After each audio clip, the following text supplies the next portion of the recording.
അപ്പോൾ നമ്മൾ കഴിഞ്ഞ ക്ലാസ്സുകളിലായിട്ട് നൗണിനെ കുറിച്ച് പഠിച്ചു അല്ലേ. പാർട്ട് ഓഫ് സ്പീച്ചിൽ പെട്ട നൗൺസിനെ കുറിച്ച് നമ്മൾ വിശദമായി കഴിഞ്ഞ വീഡിയോകളിൽ പഠിച്ചു കഴിഞ്ഞു. ഇനി നമുക്ക് രണ്ടാമത്തെ പാർട്ട് ഓഫ് സ്പീച്ചായ പ്രൊനൗൺസിനെ കുറിച്ച് പഠിക്കാം. എന്താണ് പ്രൊനൗൺ, എന്തൊക്കെയാണ് പ്രൊനൗൺ എന്നൊക്കെ ഒന്ന് നമുക്ക് നോക്കാം. എന്താണ് pronoun? A pronoun is a word that substitutes for a noun. It avoid the repetition of the noun. പ്രൊനൗണിനെ മനസ്സിലാക്കാൻ മലയാളത്തിൽ സിമ്പിളായിട്ടൊരു എക്സാമ്പിൾ പറഞ്ഞുതരാം. രാജു ഭംഗിയുള്ളവനാണ്, രാജു ബുദ്ധിമാനാണ്, രാജു നീളമുള്ളവനാണ്. ഇങ്ങനെ രാജു രാജു രാജു എന്ന് റിപ്പീറ്റ് ചെയ്യുന്നതിന് പകരം മലയാളത്തിൽ നമ്മൾ ഉപയോഗിക്കാറുള്ളത് രാജു ഭംഗിയുള്ളവനാണ്, അവൻ ബുദ്ധിയുള്ളവനാണ്, അവൻ വളരെ നീളമുള്ളവനാണ്. ഇവിടെ അവൻ എന്ന വാക്കാണ് ഇംഗ്ലീഷിൽ നാം പ്രൊനൗൺ എന്ന് പറയുന്നത്. അതായത് ഒരു നൗണിനെ രാജു എന്ന നൗണിനെ വീണ്ടും വീണ്ടും ആവർത്തിക്കുന്നത് നാം ഒഴിവാക്കിക്കൊണ്ട് അതിന് പകരമായി നാം നൽകിയൊരു നൗണാണ് പ്രൊനൗൺ എന്ന് വിളിക്കുന്നത്. ഓക്കെ, ചുരുക്കി പറഞ്ഞാൽ നൗണിൻ്റെ ആവർത്തനത്തെ അവോയ്ഡ് ചെയ്യാൻ വേണ്ടിയിട്ട് നാം ഉപയോഗിക്കുന്ന വാക്കാണ് പ്രൊനൗൺ. ഇനി നാം എക്സാമിന് പഠിക്കുമ്പോൾ പ്രൊനൗണിനെ കുറിച്ച് ഒന്ന് ആഴത്തിൽ പഠിക്കേണ്ട ആവശ്യമുണ്ട്. അപ്പോൾ പ്രൊനൗൺസ് തന്നെ ഇംഗ്ലീഷിൽ പല കാറ്റഗറിയിൽ വരുന്നുണ്ട്. അതിൽപ്പെട്ട കുറച്ച് കാറ്റഗറീസിനെ കുറിച്ച് നമുക്കൊന്ന് വിശദമായി പഠിക്കേണ്ടതുണ്ട്. അത് ഏതൊക്കെയാണ് ആ ടൈപ്സ് എന്നൊന്ന് നമുക്ക് നോക്കാം. Personal pronouns, possessive pronouns, reflexive and emphatic pronouns, demonstrative pronoun, distributive pronouns, indefinite pronoun, reciprocal pronouns, interrogative pronouns, relative pronouns. ഇതോരോന്നും നമുക്കൊന്ന് വിശദമായി പഠിക്കാം. നമുക്ക് ആദ്യമായി പേഴ്സണൽ പ്രൊനൗൺസ് എന്താണെന്ന് നോക്കാം. Personal pronouns are used instead of noun. നൗണിന് പകരം യൂസ് ചെയ്യുന്നതാണ് പേഴ്സണൽ പ്രൊനൗൺ. ഈ ഒരു പ്രൊനൗണിന് എന്തുകൊണ്ടാണ് പേഴ്സണൽ പ്രൊനൗൺ എന്ന് പറയുന്നത്? വളരെ സിമ്പിളായിട്ട് പറയുകയാണെങ്കിൽ പേഴ്സണൽ പ്രൊനൗണിൽ മൂന്ന് വ്യത്യസ്ത പേഴ്സൺസിനെ കുറിച്ചാണ് പറയുന്നത്. അതുകൊണ്ടാണ് ഈ ഒരു പ്രൊനൗണിന് പേഴ്സണൽ പ്രൊനൗൺ എന്ന് പറയുന്നത്. അതുകൊണ്ട് ഉദ്ദേശിച്ചത് എന്താ പറഞ്ഞുതരാം. ഇതിൽ മൂന്ന് വ്യത്യസ്ത പേഴ്സൺസ് ഉണ്ട് എന്ന് പറഞ്ഞു അല്ലേ. അവ ഏവയൊക്കെയാണ്? First person, second person, third person. ഇതെന്താ ഉദ്ദേശിക്കുന്നത്? ഫസ്റ്റ് പേഴ്സൺ എന്ന് പറഞ്ഞാൽ ആരാണോ സംസാരിക്കുന്നത്, ദ സ്പീക്കർ ആരാണോ സംസാരിക്കുന്നത് ആ വ്യക്തിയെ സൂചിപ്പിക്കുന്ന പ്രൊനൗൺസ് ആണ് ഫസ്റ്റ് പേഴ്സൺ പ്രൊനൗണിൽ പെട്ടത്. Example: I, we, me, us, my, mine, our, ours, ഞാൻ, നമ്മൾ എന്നൊക്കെ അർത്ഥം വരുന്ന വാക്കുകൾ. അതാണ് ഫസ്റ്റ് പേഴ്സൺ. ആദ്യം നമ്മൾ ആദ്യം നാം. അപ്പോൾ ഫസ്റ്റ് പേഴ്സണിൽ വരുന്ന സ്പീക്കറെ കുറിച്ചാണ്, അതാണ് ഫസ്റ്റ് പേഴ്സൺ. ഇനി സെക്കൻഡ് പേഴ്സൺ ആരെക്കുറിച്ചാണ്? രണ്ടാമത്തത് ആരെക്കുറിച്ചാണ്? നിന്നെക്കുറിച്ച് അല്ലേ. ആരോടാണോ നാം സംസാരിക്കുന്നത് ആ വ്യക്തിയെ സൂചിപ്പിക്കുന്ന വാക്കുകൾക്കാണ് സെക്കൻഡ് പേഴ്സൺ എന്ന് പറയുന്നത്. യു, യുവർ, യോസ്, നീ, നിൻ്റെ എന്നൊക്കെ അർത്ഥമുള്ള വാക്കുകൾ. ഇനി തേർഡ് പേഴ്സൺ എന്താ? മൂന്നാമതാണ് ആര്? ബാക്കിയുള്ളവരൊക്കെ. അതായത് ആരെ കുറിച്ചാണോ നാം സംസാരിക്കുന്നത് അവരെ ഉദ്ദേശിക്കുന്ന വാക്കുകളാണ് തേർഡ് പേഴ്സണിൽ വരുന്നത്.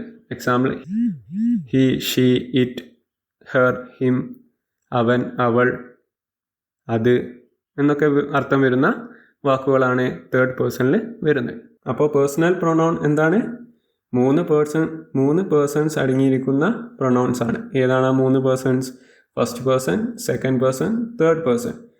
ഫസ്റ്റ് പേഴ്സൺ സ്പീക്കറെ അഥവാ സംസാരിക്കുന്ന വ്യക്തിയെ സൂചിപ്പിക്കാൻ ഉപയോഗിക്കുന്ന വാക്കുകൾ. സെക്കൻഡ് പേഴ്സൺ ആരോടാണോ നാം സംസാരിക്കുന്നത് ആ വ്യക്തിയെ സൂചിപ്പിക്കാൻ ഉപയോഗിക്കുന്ന വാക്കുകൾ. തേർഡ് പേഴ്സൺ ആരെ കുറിച്ചാണോ നാം പറയുന്നത് ആ വ്യക്തികളെ സൂചിപ്പിക്കാനുള്ള വാക്കുകൾ. അതാണ് പേഴ്സണൽ പ്രൊനൗണിൽ നമുക്ക് പഠിക്കാനുള്ളത്. പേഴ്സണൽ പ്രൊനൗൺസ് നോക്കിക്കഴിഞ്ഞു. അത് നിങ്ങൾക്കൊക്കെ മനസ്സിലായിട്ടുണ്ടാവുമെന്ന് ഞാൻ വിശ്വസിക്കുന്നു. ഇനി നമുക്ക് പൊസസീവ് പ്രൊനൗൺസ് എന്താണെന്ന് നോക്കാം. Possessive pronouns show that something belongs to someone. It is used to show ownership.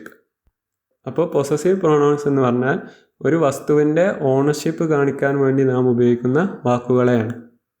അതായത് ഒരു വസ്തുവിൻ്റെ ഓണർഷിപ്പ് കാണിക്കാൻ വേണ്ടി നാം ഉപയോഗിക്കുന്ന പ്രൊനൗൺസിനെയാണ് പൊസസീവ് പ്രൊനൗൺസ് എന്ന് പറയുന്നത്. അതായത് സംതിങ് ബിലോങ്സ് ടു സമ്മൺ. ഉദാഹരണത്തിന് mine, yours, his, her, its, ours, theirs. Mine എൻ്റേത്, യോസ് നിൻ്റേത് എന്നൊക്കെ അർത്ഥം വരുന്ന വാക്കുകൾ. Okay, for example, this book is mine. ഈ ബുക്ക് എൻ്റേതാണ്. This pen is yours. ഈ പെന്ന് നിൻ്റേതാണ്. അപ്പോൾ നിങ്ങൾക്ക് മനസ്സിലായിട്ടുണ്ടാവുമെന്ന് വിശ്വസിക്കുന്നു. വളരെ സിമ്പിളാണ്, പേരിൽ തന്നെ അർത്ഥമുണ്ട്. പൊസസീവ് പ്രൊനൗൺസ് എന്ന് പറഞ്ഞാൽ ഒരാളുടെ ഓണർഷിപ്പ് മറ്റൊരു വസ്തുവിൽ കാണിക്കാൻ വേണ്ടി ഉപയോഗിക്കുന്ന പ്രൊനൗൺസിനെയാണ് പൊസസീവ് പ്രൊനൗൺസ് എന്ന് വിളിക്കുന്നത്. അത് ഏതൊക്കെയാണ്? Mine, yours, his, her, its, ours and theirs. അപ്പോൾ നമ്മൾ പേഴ്സണൽ പ്രൊനൗൺസ് പഠിച്ചു, പൊസസീവ് പ്രൊനൗൺസും പഠിച്ചു. ഇനി നമുക്ക് റിഫ്ലെക്സീവ് ഓർ എംഫാറ്റിക് പ്രൊനൗൺസ് എന്താണെന്ന് നോക്കാം. Reflexive pronouns are words ending in self or selves. Self എന്ന വാക്കിലോ സെൽഫ്സ് എന്ന വാക്കിലോ എൻഡ് ചെയ്യുന്ന പ്രൊനൗൺസിനെയാണ് നാം റിഫ്ലെക്സീവ് പ്രൊനൗൺസ് എന്ന് പറയുന്നത്. That are used when the subject and the object of the sentence are the same. ഒരു സെൻറ്റൻസിലെ സബ്ജക്റ്റും ഒബ്ജക്റ്റും സെയിം ആവുമ്പോൾ ഉപയോഗിക്കുന്ന വാക്കുകളാണ് ഇവ. It is used as the object and it refers to the subject. Reflexive pronoun ഒരു സെൻറ്റൻസിലെ സാധാരണഗതിയിൽ ഒരു ഒബ്ജക്റ്റ് ആയിട്ടാണ് ഉപയോഗിക്കുക. ആ ഒബ്ജക്റ്റ് ആയിട്ട് ഉപയോഗിക്കുമ്പോൾ ഈ റിഫ്ലെക്സീവ് പ്രൊനൗൺ എന്ത് ചെയ്യും? നമ്മുടെ സബ്ജക്റ്റിനെ റിഫ്ലക്റ്റ് ചെയ്യും. ഓക്കെ, അതൊരു എക്സാമ്പിൾ പറഞ്ഞാൽ നിങ്ങൾക്ക് മനസ്സിലാവും, ഒന്നുകൂടി വ്യക്തമായി മനസ്സിലാവും. അതിനു മുമ്പേ ഏതൊക്കെയാണ് റിഫ്ലെക്സീവ് പ്രൊനൗൺസിൽ വരുന്ന പ്രൊനൗൺസ് എന്ന് നോക്കാം. Myself, yourself, himself, herself, itself. ഇതൊക്കെയാണ് സിംഗുലർ റിഫ്ലെക്സീവ് പ്രൊനൗൺസിൽ വരുന്നത്. ഇനി പ്ലൂറൽ റിഫ്ലെക്സീവ് പ്രൊനൗൺസിൽ വരുന്നതാണ് ourselves, yourselves, themselves. Okay, നമുക്ക് എക്സാമ്പിൾ നോക്കാം, അപ്പോൾ നിങ്ങൾക്ക് ഒന്നുകൂടി വ്യക്തമാവും. Reflexive pronouns. I did it myself. ഞാൻ ഇത് സ്വയം ചെയ്തു. ഐ എന്നത് സബ്ജക്റ്റാണ്. ഡിഡ് ഇറ്റ് മൈസെൽഫ് എന്നുള്ളത് ഒബ്ജക്റ്റാണ്. ഇവിടെ ഒബ്ജക്റ്റ് എന്താ ചെയ്യുന്നത്? ഐ എന്ന സബ്ജക്റ്റിനെ റിഫ്ലക്റ്റ് ചെയ്യുന്നു അല്ലേ? ഞാൻ ഇത് സ്വയം ചെയ്തതാണ്. ഓക്കെ, ഇതിനാണ് റിഫ്ലെക്സീവ് പ്രൊനൗൺ എന്ന് പറയുക. പേരിൽ തന്നെ ഉണ്ട് അർത്ഥം. ഇനി ഒന്ന് ശ്രദ്ധിക്കേണ്ടത്, നാം എംഫാറ്റിക് പ്രൊനൗൺസ് എന്ന് പറയുന്നത് എക്സാമ്പിളിലൂടെ പറഞ്ഞു തരാം. I myself did it. I myself did it. ഞാൻ തന്നെയാണ് ഇത് ചെയ്തത്. ഇവിടെ മൈസെൽഫ് എന്ന വാക്കിന് ഒരു എംഫസിസ് കിട്ടുന്നുണ്ട്. അതായത് നമ്മളൊന്ന് ഊന്നി പറയുക, ഞാൻ തന്നെയാണ് ചെയ്തത് എന്ന് പറയുന്നിടത്താണ് നമ്മൾ എന്താക്കുക? എംഫാറ്റിക് പ്രൊനൗൺസ് എന്ന് വിളിക്കുക. ഇവിടെ സബ്ജക്റ്റ് കയ്യ് എന്ത് വന്നിട്ടുണ്ട്? എംഫാറ്റിക് പ്രൊനൗൺ വന്നിട്ടുണ്ട്. അതായത് ഈ പ്രൊനൗൺ സബ്ജക്റ്റിനോട് ചേർത്ത് വരികയാണെങ്കിൽ ആ സെൻറ്റൻസിന് ഈ പ്രൊനൗൺ ഒന്ന് എംഫസൈസ് ചെയ്യും, അഥവാ ഒരു ഊന്നൽ നൽകും. അതുകൊണ്ടാണ് ഇതിനെ എംഫാറ്റിക് പ്രൊനൗൺ എന്ന് വിളിക്കുന്നത്. ഓക്കെ, അതേ സമയത്ത് ഒബ്ജക്റ്റായിട്ട് വരികയാണെങ്കിൽ, ഒരു സെൻറ്റൻസിൻ്റെ ഒബ്ജക്റ്റായിട്ട് പ്രൊനൗൺ വരികയാണെങ്കിൽ അപ്പോൾ നമ്മൾ അതിനെ പറയാം റിഫ്ലെക്സീവ് പ്രൊനൗൺ എന്നാണ്. I did it myself. ഞാൻ ആണ് ഇത് ചെയ്തത്. അവിടെ എംഫസിസ് ഇല്ല കേട്ടോ. ഇവിടെ നാം ഊന്നി പറയുന്നില്ല, സാധാരണ രീതിയിൽ പറഞ്ഞു പോവുകയാണ്. ഓക്കെ, ഇനി നമുക്ക് എന്താണ് ഡെമോൺസ്ട്രാക്റ്റീവ് പ്രൊനൗൺ എന്താണെന്ന് നോക്കാം. ഡെമോൺസ്ട്രാക്ട് ചെയ്യാന്നൊക്കെ പറഞ്ഞാൽ എന്താ? Demonstrative pronouns are pronouns that point to a specific object. ഒരു വസ്തുവിനെ ചൂണ്ടിക്കാട്ടുന്ന പ്രൊനൗൺസ് ആണെന്ത്? ഡെമോൺസ്ട്രാറ്റീവ് പ്രൊനൗൺ. അതായത് ഒരു സബ്ജക്റ്റിലേക്ക് പോയിന്റ് ചെയ്യും, ഒരു ഒബ്ജക്റ്റിലേക്ക് പോയിന്റ് ചെയ്യാൻ ഉപയോഗിക്കുന്ന വാക്കുകൾക്കാണ് ഡെമോൺസ്ട്രാറ്റീവ് പ്രൊനൗൺസ് എന്ന് പറയാം. എക്സാമ്പിൾ കണ്ടാൽ മനസ്സിലാവും. This, that, these, those are demonstrative pronoun. ഇത്, അത്, ഇവ, അവ എന്നീ അർത്ഥം വരുന്ന വാക്കുകളാണ് ഡെമോൺസ്ട്രാറ്റീവ് പ്രൊനൗൺ. ഇവിടെ നാം എന്താ ചെയ്യുന്നത്? ഒരു ഒബ്ജക്റ്റിനെ ചൂണ്ടിക്കാണിക്കുകയല്ലേ, പോയിൻ്റ് ഔട്ട് ചെയ്യല്ലേ. ദിസ് ഇത്, ദാറ്റ് അത്. ഓക്കെ, അതിനാണ് ഡെമോൺസ്ട്രേറ്റീവ് പ്രൊനൗൺ എന്ന് പറയുന്നത്. ഇനി ദിസ് ദാറ്റ് എന്നുള്ളത് സിംഗുലർ വേർഡാണ്, ഇത് അത്. ഇനി ദിസിൻ്റെ പ്ലൂരലാണ് ദീസ്, ഇവ. ഓക്കെ, അതുപോലെ തന്നെ ദാറ്റിൻ്റെ പ്ലൂരലാണ് ദോസ്, അവ. ഇത് പഠിച്ചു വെക്കുക, എക്സാമിനൊക്കെ മിസ്റ്റേക്സ് ഉണ്ടാകാൻ സാധ്യതയുള്ളൊരു സ്ഥലമാണ്. അപ്പോൾ ഇതൊന്ന് ശ്രദ്ധിക്കുക. ഓക്കെ, അതുപോലെ ദിസ് എന്ന് പറയുന്നത് to point out something that is near. അടുത്തുള്ള വസ്തുക്കളെ പോയിൻ്റ് ഔട്ട് ചെയ്യാൻ ഉപയോഗിക്കുന്ന വാക്കാണ് ദിസ് ആൻഡ് ദീസ്. ഇനി ദൂരമുള്ള വസ്തുക്കളെ പോയിൻ്റ് ഔട്ട് ചെയ്യാൻ ഉപയോഗിക്കുന്ന വാക്കുകളാണ് ദാറ്റ്, ദോസ്. ഓക്കെ, ഇനി നമുക്ക് ഡിസ്ട്രിബ്യൂട്ടീവ് പ്രൊനൗൺസ് എന്താണെന്ന് നോക്കാം. Distributive pronouns considers members of a group separately rather than collectively. അതായത് ഒരു ഗ്രൂപ്പിലുള്ള വസ്തുക്കളെ കളക്റ്റീവായി നോക്കുന്നതിന് പകരം ഓരോ വസ്തുവിനെയും സെപ്പറേറ്റ്ലി കൺസിഡർ ചെയ്യുന്ന വാക്കുകൾക്കാണ് ഡിസ്ട്രിബ്യൂട്ടീവ് പ്രൊനൗൺസ് എന്ന് പറയുന്നത്. Example each, either, neither are called distributive pronouns. 3 വാക്കുകളെ ഡിസ്ട്രിബ്യൂട്ടീവ് പ്രൊനൗൺസിലുള്ളൂ. ഈച്ച്, ഐദർ, നീദർ, ഈ 3 വാക്കുകളെ ഡിസ്ട്രിബ്യൂട്ടീവ് പ്രൊനൗൺസിലുള്ളൂ. ഇവ എന്താ ചെയ്യുന്നത് നമുക്ക് എക്സാമ്പിളിലൂടെ പഠിക്കാം. ഒരു കാര്യം കൂടി മനസ്സിലാക്കേണ്ടത്, it is always singular and as such it should be followed by singular noun and verb. അതായത് ഡിസ്ട്രിബ്യൂട്ടീവ് പ്രൊനൗൺസ് സിംഗുലറാണ്, അതുകൊണ്ട് തന്നെ ഇതിനെ ഫോളോ ചെയ്തു വരുന്ന നൗണും വെർബും സിംഗുലറായി തന്നെ വരണം. അപ്പോൾ എക്സാമ്പിൾ നോക്കാം നമുക്ക്. Each girl was given a book. ഓരോ ഗേളിനും ബുക്ക് നൽകപ്പെട്ടിട്ടുണ്ട്. ഇവിടെ ഈച്ച് സിംഗുലറാണ്, അതുകൊണ്ട് തന്നെ ഗേൾ എന്ന നൗൺ എന്തായിട്ടാണ് വന്നത്, സിംഗുലറായിട്ടാണ് വന്നത്. പ്ലൂരലായിരുന്നെങ്കിൽ എങ്ങനെ വരിക, ഗേൾസ് എന്ന് വരുമായിരുന്നു. ഇവിടെ ഗേൾ എന്ന വാക്ക് സിംഗുലറായി വന്നു. അതുപോലെ തന്നെ വാസ് എന്ന വാക്കും എന്താണ്, സിംഗുലറാണ്.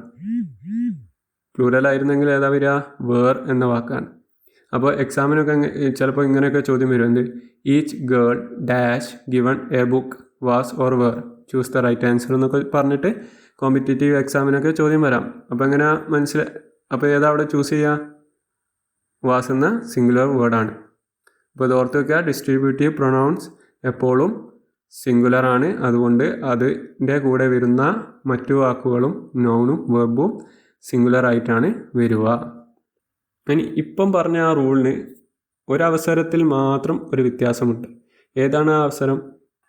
ഡിസ്ട്രിബ്യൂട്ടീവ് പ്രൊനൗൺസിൻ്റെ കൂടെ ഓഫ് എന്ന വാക്ക് വരികയാണെങ്കിൽ മാത്രം നാം എന്ത് ചെയ്യും, അതിൻ്റെ കൂടെ വരുന്ന നൗണിനെ പ്ലൂരൽ ആയിട്ടാണ് എഴുതുക. ഓക്കെ, അതിൻ്റെ കൂടെ വരുന്ന നൗൺ പ്ലൂരൽ ആയിരിക്കും, വേർബ് സിംഗുലർ തന്നെ ആയിരിക്കും. For example, each of the answers is correct. Each of the answers is correct. ഇവിടെ ഈച്ചിൻ്റെ കൂടെ ഓഫ് വന്നു അല്ലേ, അതുകൊണ്ട് തന്നെ എന്താക്കി, അതിലെ നൗണായ ആൻസർ എന്നത് ഒരു നൗണാണ്. ആ നൗണിനെ നമ്മൾ പ്ലൂരൽ ആക്കി എഴുതി, ആൻസേഴ്സ്. ഇനി വേർബ് എന്താണ് ഇവിടെ വന്നത്, സിംഗുലറായിട്ട് തന്നെയാണ്. ഓക്കെ, ഈസ് എന്നത് സിംഗുലറാണ്. ഇവിടെയും ചോദ്യം ഇങ്ങനെ വന്നേക്കാം, each of the answers dash correct. അപ്പോൾ ഈസാണോ ആറാണോ അവിടെ കൊടുക്കുക? ആർ എന്നുള്ളത് പ്ലൂരലാണ്, ഈസ് എന്നുള്ളത് സിംഗുലറാണ്. അപ്പോൾ വേർബ് സെൻറ്റൻസിൽ ഈച്ച് ഓഫ് വന്നാൽ വേർബ് സിംഗുലർ തന്നെയായിരിക്കും, അതേസമയത്ത് നൗൺ പ്ലൂരൽ ആയിരിക്കും. ഓക്കെ, ഇപ്പോൾ 2 റൂൾസാണ് പറഞ്ഞത്. ഒന്ന്, ഡിസ്ട്രിബ്യൂട്ടീവ് പ്രൊനൗൺ മാത്രമാണ് വരുന്നതെങ്കിൽ, ഈച്ച്, ഐദർ, നീദർ എന്ന ഡിസ്ട്രിബ്യൂട്ടീവ് മാത്രമാണ് വരുന്നതെങ്കിൽ അതിൻ്റെ കൂടെ വരുന്ന നൗണും വേർബും സിംഗുലർ ആയിരിക്കും. അതേ സ്ഥാനത്ത് ഡിസ്ട്രിബ്യൂട്ടീവ് പ്രൊനൗൺസിൻ്റെ കൂടെ ഓഫ് എന്ന വാക്കുകൂടി വരികയാണെങ്കിൽ അതിൻ്റെ കൂടെ വരുന്ന നൗൺ പ്ലൂരൽ ആയിരിക്കും, വേർബ് സിംഗുലർ തന്നെയായിരിക്കും. ഓക്കെ, ഇനി നമുക്ക് ഇൻഡെഫിനിറ്റ് പ്രൊനൗൺസ് എന്താണെന്ന് നോക്കാം. A pronoun that does not refer to any person, amount or thing in particular. അതായത് ഒരു പ്രത്യേക വ്യക്തിയിലേക്കോ അല്ലെങ്കിൽ വസ്തുക്കളിലേക്കോ റെഫർ ചെയ്യാത്ത പ്രൊനൗൺസിനെയാണ് നാം എന്ത് പറയുന്നത്? ഇൻഡെഫിനിറ്റ് പ്രൊനൗൺ എന്ന് പറയുന്നത്. അതായത് വസ്തുക്കളെക്കുറിച്ചോ ആൾക്കാരെക്കുറിച്ചോ ജനറലായിട്ട് പറയുന്നതിനാണ് ഇൻഡെഫിനിറ്റ് പ്രൊനൗൺസ് എന്ന് പറയുന്നത്. എക്സാമ്പിൾ ആൾ, എല്ലാം, എനിത്തിങ്, എന്തെങ്കിലും, എവരിത്തിങ്, എല്ലാ വസ്തുക്കളും, ഫ്യൂ, കുറച്ച്, മെനി, എല്ലാം, നോബഡി, ആരുമല്ല, none, some, somebody, one, another തുടങ്ങിയ എല്ലാ വാക്കുകളും എന്താണ്? ഇൻഡെഫിനിറ്റ് പ്രൊനൗൺസിൽ പെട്ടതാണ്. പ്രത്യേകം ശ്രദ്ധിക്കുക, വൺ എന്ന വാക്ക് ഇൻഡെഫിനിറ്റ് പ്രൊനൗണിൽ പെട്ടതാണ്. എക്സാമ്പിൾ നോക്കാം. One should never eat poison. ഒരു വ്യക്തിയും പോയ്സൺ കഴിക്കരുത്, അല്ലേ? അവിടെ വൺ എന്ന് പറഞ്ഞപ്പോൾ എന്താ? ഒരു വ്യക്തിയും. ആരാണ്? ഏതെങ്കിലും ഒരു പെർട്ടിക്കുലർ വ്യക്തിയാണോ സൂചിപ്പിക്കുന്നത്? അല്ല, എല്ലാവരെയുമാണ് സൂചിപ്പിക്കുന്നത്, അല്ലേ? ഒരാളും പോയ്സൺ കഴിക്കരുത്. Some are born poor. ചിലർ. അതും ഒരു പെർട്ടിക്കുലർ വ്യക്തിയെ ചൂണ്ടിക്കാണിക്കുന്നതാണോ? അല്ല. അപ്പോൾ അതുപോലത്തെ ഒരു പെർട്ടിക്കുലർ വ്യക്തിയിലേക്ക് റെഫർ ചെയ്യാത്ത അല്ലെങ്കിൽ ഒരു പെർട്ടിക്കുലർ വസ്തുവിലേക്ക് റെഫർ ചെയ്യാത്ത പ്രൊനൗൺസിനെയാണ് ഇൻഡെഫിനിറ്റ് പ്രൊനൗൺസ് എന്ന് വിളിക്കുന്നത്. ഓക്കെ, ഇനി നമുക്ക് റെസിപ്രോക്കൽ പ്രൊനൗൺസ് എന്താണെന്ന് നോക്കാം. വളരെ സിമ്പിളാണ്. റെസിപ്രോക്കൽ പ്രൊനൗൺസിൽ രണ്ട് വാക്കുകളേ ഉള്ളൂ. Each other and one another. Each അതറും വൺ അനദറും. ഇതിൻ്റെ അർത്ഥം എന്താ? പരസ്പരം. ഈച്ച് അതർ എന്ന് പറഞ്ഞാൽ പരസ്പരം, വൺ അനദർ എന്ന് പറഞ്ഞാലും പരസ്പരം തന്നെ. ഓക്കെ, അപ്പോൾ reciprocal pronouns each other and one another when two or more people do the same thing. രണ്ടോ രണ്ടിലധികമോ വ്യക്തികൾ ഒരേ കാര്യം പരസ്പരം ചെയ്യുമ്പോൾ നാം ഉപയോഗിക്കുന്ന വാക്കാണ് ഏത്? ഈച്ച് അതറും വൺ അനദറും. ഓക്കെ, അതാണ് റെസിപ്രോക്കൽ പ്രൊനൗൺസ്. എക്സാമ്പിൾ നോക്കാം. Raju and Sam known each other for 12 years. 12 വർഷമായിട്ട് രാജുവിനും സാമിനും പരസ്പരം അറിയാം, അല്ലേ? രണ്ടാമത്തെ example. Every one in the family gave one another sweets. ഫാമിലിയിലെ എല്ലാവരും പരസ്പരം മധുരം കൈമാറി. ഇവിടെ ഒരു കാര്യം കൂടി ശ്രദ്ധിക്കാനുള്ളത്, നാം ഇംഗ്ലീഷിൽ ഈച്ച് അതർ എന്ന റെസിപ്രോക്കൽ പ്രൊനൗൺ ഉപയോഗിക്കുക പൊതുവെ ഉപയോഗിക്കാറ് രണ്ട് വ്യക്തികളെ പറയുമ്പോഴാണ്. രണ്ട് വ്യക്തികളെ മാത്രം പറയുമ്പോഴാണ് നാം ഈച്ച് അതർ എന്ന റെസിപ്രോക്കൽ പ്രൊനൗൺസ് പൊതുവെ യൂസ് ചെയ്യാറ്. ഇവിടെ എക്സാമ്പിളിൽ രാജു ആൻഡ് സാം എന്ന രണ്ട് വ്യക്തികളെ കുറിച്ച് മാത്രം പറഞ്ഞപ്പോൾ എന്താണ്? ഈച്ച് അതർ എന്ന വാക്കാണ് ഉപയോഗിച്ചത്. ഇനി അതേ സ്ഥാനത്ത് രണ്ടിൽ കൂടുതൽ വ്യക്തികളെ കുറിച്ച് പറയുന്ന സെൻറ്റൻസ് ആണെങ്കിൽ അവിടെ നാം വൺ അനദർ എന്ന വാക്കാണ് ഉപയോഗിക്കുക. ഓക്കെ, രണ്ടാമത്തെ example. Every one in the family gave one another sweets. Every one in the ഫാമിലിയിൽ ഒരുപാട് മെമ്പേഴ്സ് ഉണ്ടാവും, അല്ലേ? രണ്ട് കൂടുതൽ വ്യക്തികളുണ്ടാവും. അതുകൊണ്ട് തന്നെ ആ സെൻറ്റൻസിൽ വൺ അനദർ എന്ന റെസിപ്രോക്കൽ പ്രൊനൗൺ യൂസ് ചെയ്തു. അപ്പോൾ ഈ കാര്യം ഒന്ന് ശ്രദ്ധിക്കുക. എന്താണ് ഇൻറ്ററോഗേറ്റീവ് പ്രൊനൗൺസ്? ഇൻറ്ററോഗേഷൻ എന്നൊക്കെ പറഞ്ഞാൽ എന്താ? ചോദ്യം ചെയ്യൽ, അല്ലേ?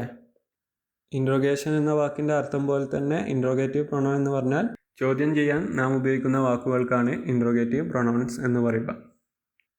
Interrogative pronouns are pronouns that ask question. അതായത് ചോദ്യം ചെയ്യുന്ന വാക്കുകൾക്കാണ് നാം ഇൻറ്ററോഗേറ്റീവ് പ്രൊനൗൺസ് എന്ന് പറയുക. Example what, which, who, whom, whose. ഇതൊക്കെ എന്താണ്? ഇൻറ്ററോഗേറ്റീവ് പ്രൊനൗൺസ് ആണ്. ഇൻറ്ററോഗേറ്റീവ് പ്രൊനൗൺസ് ഒരു സെൻറ്റൻസിൽ ഉപയോഗിക്കുന്നത് എങ്ങനെയെന്നുള്ള എക്സാമ്പിളാണ് ഇവിടെ. Who are you, what is your name, which one do you like. ഇവിടെ വൂ, വാട്ട്, വിച്ച് ഇതൊക്കെ എന്താ? ഇൻറ്ററോഗേറ്റീവ് പ്രൊനൗൺസ് ആണ്. ഓക്കെ, ചോദ്യം ചെയ്യാൻ നാം ഉപയോഗിക്കുന്ന വാക്കുകൾക്കാണ് ഇൻറ്ററോഗേറ്റീവ് പ്രൊനൗൺസ് എന്ന് പറയാം. ഇനി നമുക്ക് റിലേറ്റീവ് പ്രൊനൗൺസ് എന്താണെന്ന് നോക്കാം. A word that introduce a dependent or relative clause and connects it to an independent clause. Dependent clause എന്ന് പറഞ്ഞാൽ റിലേറ്റീവ് ക്ലോസ്, ഇൻഡിപെൻഡൻറ്റ് ക്ലോസ് എന്ന് പറഞ്ഞാൽ മെയിൻ ക്ലോസ്. എന്താണ് ക്ലോസ് എന്ന് പറഞ്ഞു തരാം. അതിനു മുമ്പേ റിലേറ്റീവ് പ്രൊനൗൺ എന്ന് പറഞ്ഞാൽ റിലേറ്റീവ് ക്ലോസിനെ ഒരു മെയിൻ ക്ലോസുമായി കണക്റ്റ് ചെയ്യാൻ ഉപയോഗിക്കുന്ന വാക്കുകൾക്കാണ് റിലേറ്റീവ് പ്രൊനൗൺ എന്ന് പറയുക.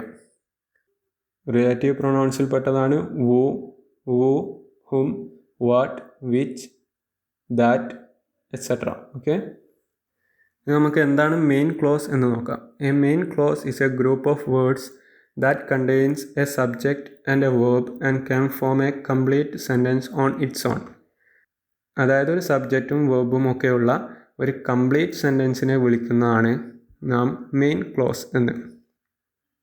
ഒരു സബ്ജക്റ്റും വേർബും ഒക്കെയുള്ള ഒരു കംപ്ലീറ്റ് സെൻറ്റൻസിനെ വിളിക്കുന്ന പേരാണ് മെയിൻ ക്ലോസ്. ഇനി എന്താണ് relative clause? Relative clause is one that is connected to the main clause of the sentence by a word such as who, whom, which, that or whose.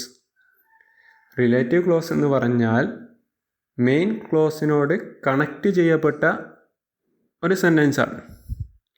അത് കണക്റ്റ് ചെയ്യപ്പെട്ടത് relative pronounce വെച്ചിട്ടാണ്.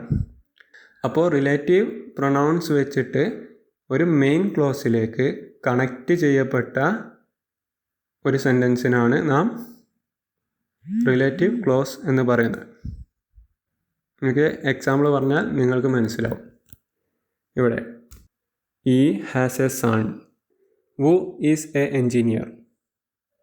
who is a engineer. ഇവിടെ he has a son എന്നതൊരു sentence ആണ് അല്ലേ?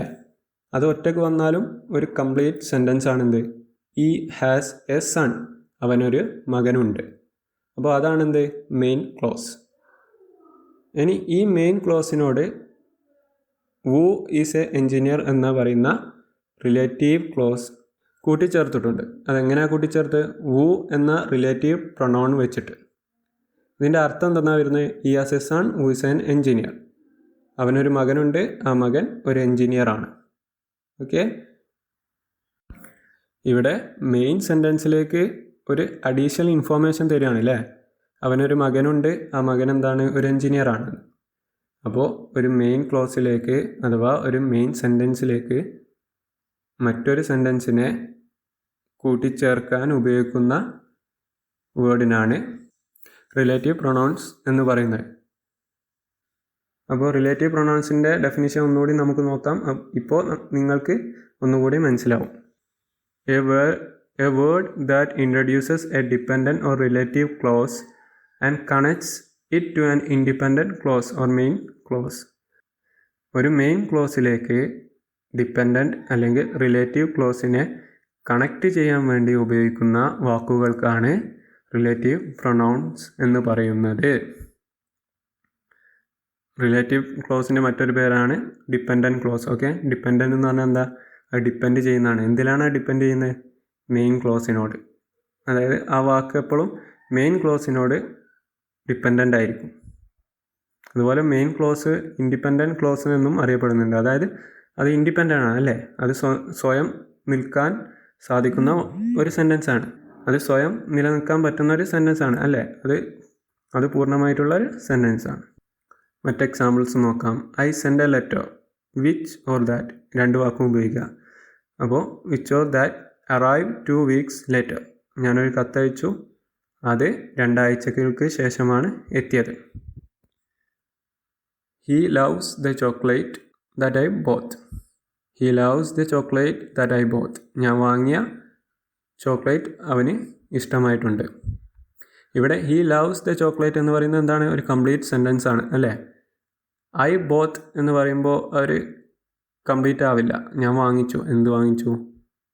Complete അല്ലല്ലോ. അപ്പോൾ അത് അങ്ങനത്തെ കംപ്ലീറ്റ് അല്ലാത്ത ഒരു സെൻറ്റൻസിനെ അതിനാണ് റിലേറ്റീവ് ക്ലോസ് എന്ന് പറയുന്നത്. ആ സെൻറ്റൻസിനെ കംപ്ലീറ്റ് ആയ ഒരു സെൻറ്റൻസിലേക്ക്, ഹി ലവ്സ് ദ ചോക്ലേറ്റ് എന്ന കംപ്ലീറ്റ് ആയ സെൻറ്റൻസിലേക്ക് മെയിൻ ക്ലോസിലേക്ക് ചേർക്കാൻ ഉപയോഗിച്ച പ്രൊനൗണിനാണ് റിലേറ്റീവ് പ്രൊനൗൺ എന്ന് പറയുന്നത്.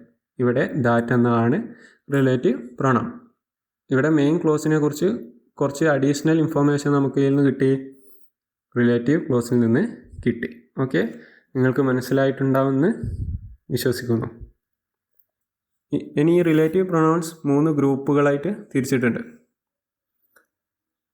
അവ ഏതൊക്കെയെന്ന് ജസ്റ്റ് ഒന്ന് നോക്കാം. Commonly used relative pronouns. പൊതുവേ യൂസ് ചെയ്യുന്ന റിലേറ്റീവ് പ്രൊനൗൺസ് ആണ് ഏതൊക്കെ?